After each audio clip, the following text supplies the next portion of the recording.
Voilà, mes amis, on va reprendre notre cours du Harizal.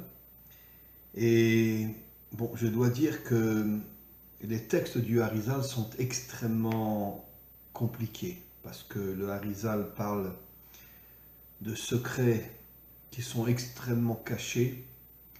Et donc, les textes du Harizal ne sont pas forcément compréhensibles au niveau des phrases, au niveau de l'extérieur.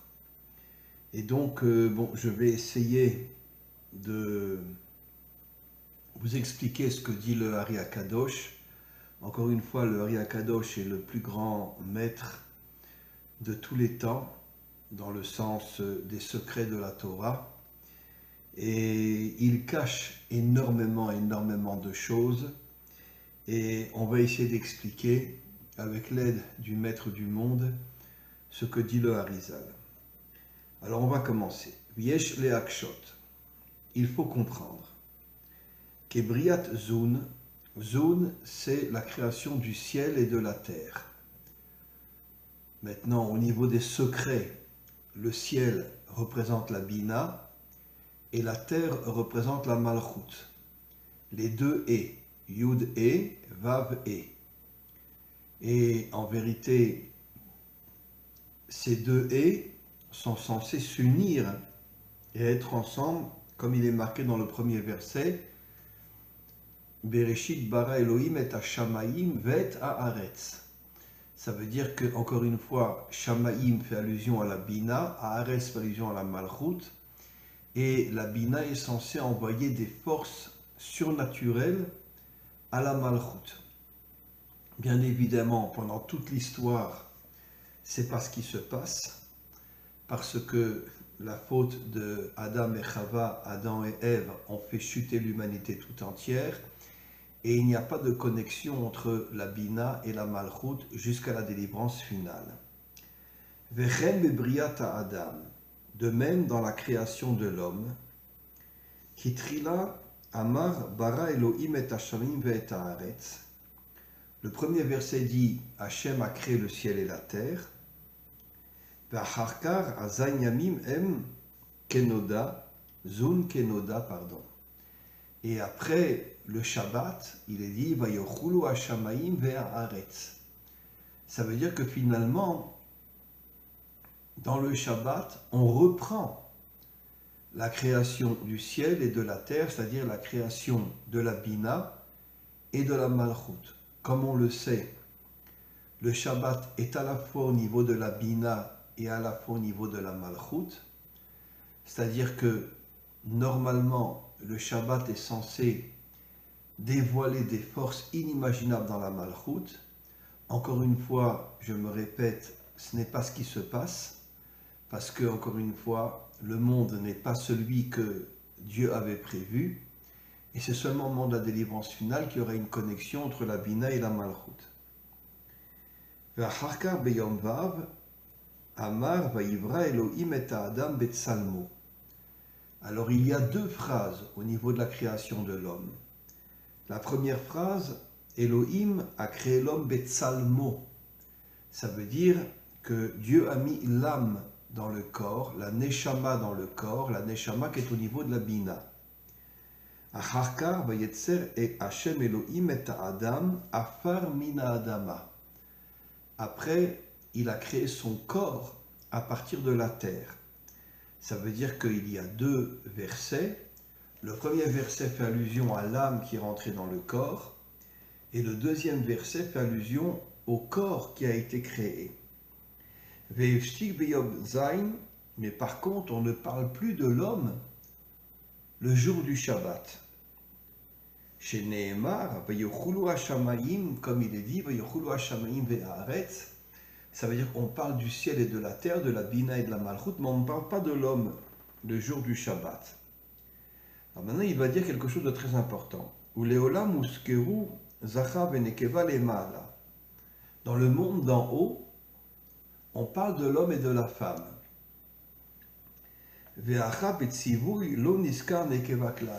Mais dans la Torah elle-même, c'est-à-dire dans les secrets de la Torah, on parle de l'homme et de la femme, mais dans la Torah elle-même, on ne parle pas de la femme. Ve'imlo tziva ela ala Adam, comme on le sait, avant la création de la femme, Dieu dit à Adam, ne mange pas de l'arbre de la connaissance du bien et du mal. Mais la femme n'était pas encore créée. La manen Chava. Pourquoi Chava a été punie? Puisqu'elle n'a pas entendu le tzivouille, c'est-à-dire l'ordre de ne pas manger l'arbre de la connaissance du bien et du mal. Normalement, elle n'aurait pas dû être punie. Elle ne savait absolument pas qu'il ne fallait pas manger de cet arbre-là. Ce commandement n'a été dit qu'à Adam. Et Chava n'était pas encore créée à ce moment-là. C'est seulement après que Dieu ait dit à Adam, ne mange pas de l'arbre de la connaissance du bien et du mal, c'est seulement après ce commandement que Dieu a créé la femme. Qui acharkar amar vayapel Hashem Elohim tardema ala Adam, Dieu il a endormi l'homme, venevaerze kiliot sheme Adam lo nidgale acharkar, et là, Sag, Itri, les galotes derer, Ape, Beachotem. Alors, il faut comprendre la chose suivante. Le Sag, qui est en vérité 63, fait allusion à la Bina. Et là, il explique quelque chose de très très très fort. En vérité, le monde d'en bas est féminin. Le monde d'en haut est à droite, le monde d'en bas est à gauche. Et la gauche représente la femme. Et comme on le sait, une femme est beaucoup plus connectée à la Bina qu'à l'homme. Et c'est pour ça que la femme est appelée la couronne de son mari, la bénédiction de son mari et la force de son mari. Comme on le sait, je l'ai déjà expliqué, Adam et Chava vont revenir en tant que Mashiach et son épouse, et c'est Chava qui donnera toutes les forces à son mari pour pouvoir justement purifier le monde. Et donc, on va continuer.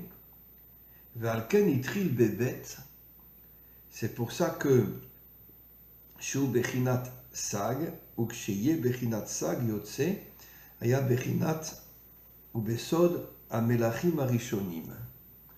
Comme on le sait, il y a eu plusieurs rois qui existaient au moment de la création d'Adam et Ève. Vezesod et Hashamaim ve'et haaretz. En vérité, le Harizal révèle des secrets inimaginables. Il y avait 7 rois. En vérité, il y avait 8 rois, excusez-moi. Un qui représente la Bina et les 7 autres qui représentent la Malchut. Comme on le sait, la Malchut est le chiffre 7 et donc elle représente la Malchut. She'em, Shaya, Ba'em, Shvira, et il y a eu une cassure complètement dans ces rois qui sont en vérité la Bina et la Malchut. Il y a eu une cassure à cause de la faute de Adam et Ève. Ve'uskeru ba'em he hashamayim ve'haaretz, bereshit bara Elokim et hashamayim ve'et haaretz. Le premier E fait allusion à la Bina, le deuxième E fait allusion à la Malchut. Ve'amar et bereshit bara Elokim et hashamayim ve'et haaretz. L'ichlol zun de brinat asiya shebeatzilut.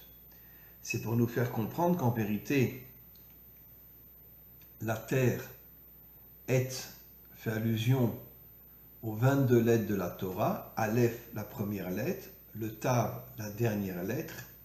Pareil pour la Bina, Et la première lettre de la Torah et la dernière lettre de la Torah. Pour bien nous faire comprendre, de Achar Atikun, de Akolaya Shoresh el Haemkan, le fiche Ikar Anefila Aya Benukva. Alors là, il dit quelque chose de très important. La chute, en vérité, a eu lieu dans la féminité. Comme on le sait, la féminité est complètement tombée. La première femme qui est tombée, c'était Chava.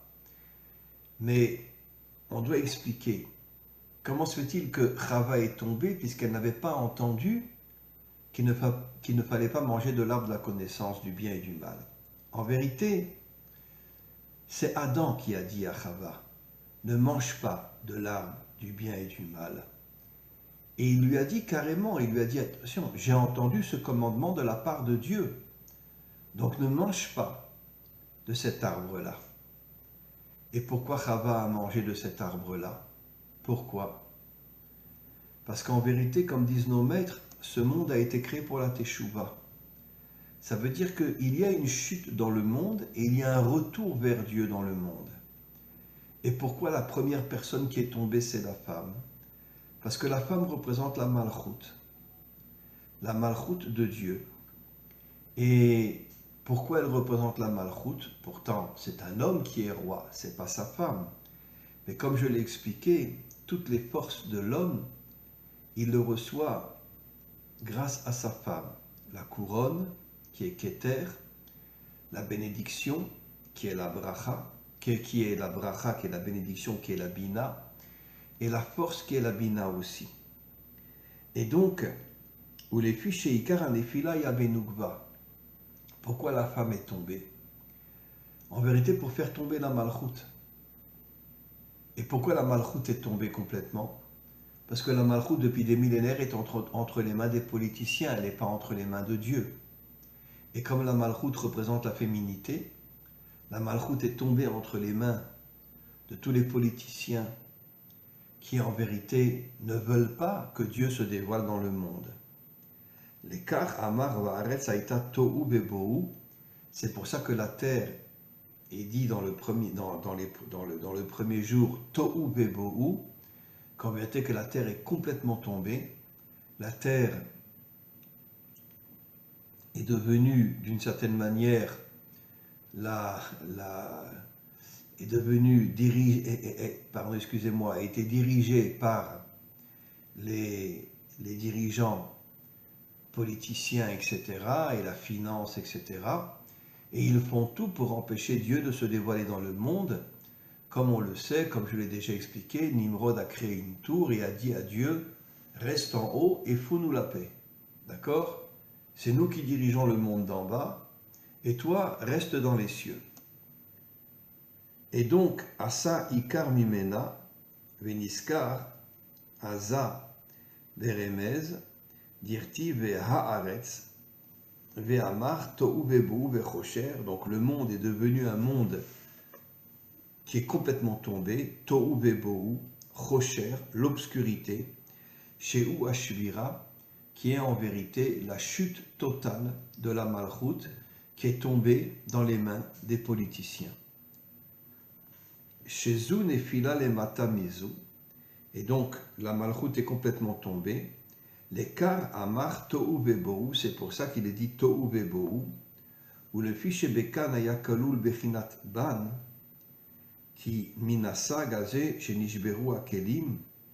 Donc, les Kelim font allusion au corps. Le corps est complètement tombé. Qu'est-ce que ça veut dire? Que le corps s'est séparé de la Neshama au moment de la faute d'abord de Chava et de Adam, puisque Chava a demandé à Adam de manger lui aussi de l'arbre de la connaissance du bien et du mal, et le corps s'est complètement déconnecté de l'âme. C'est ce qu'on appelle le kéli. Le corps est un kéli qui contient l'âme. Naaser hakar tikkun imma. Mais au moment de la délivrance finale, il y aura un tikkun avec le ma. Ma, Gematria 45, qui fait allusion à l'homme. Ça veut dire qu'en vérité, comme je l'ai expliqué, Adam et Chava vont revenir en tant que Mashiach et son épouse. Adam, c'est le Ma, Shehu Ametaken, 45, et ça sera lui qui purifiera le monde, qui jettera tous les méchants de ce monde, en particulier les politiciens et la finance, et en vérité, mais grâce à qui il recevra ces forces-là? Grâce à son épouse, Vezeu Sag. Sag correspond à la Bina, La Bina, c'est l'épouse. Ve'uvrar aban shenitaken, et le ban qui fait allusion à la Malchut sera complètement réparé et la Malchut reviendra vers Dieu. Nimsa she'aban aya kalul besag ve'alken uskar kan bepe tohu ki ve'aretz haïta tohu ve'bohu.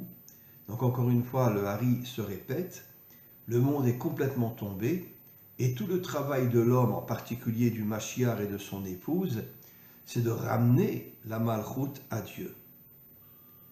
On continue.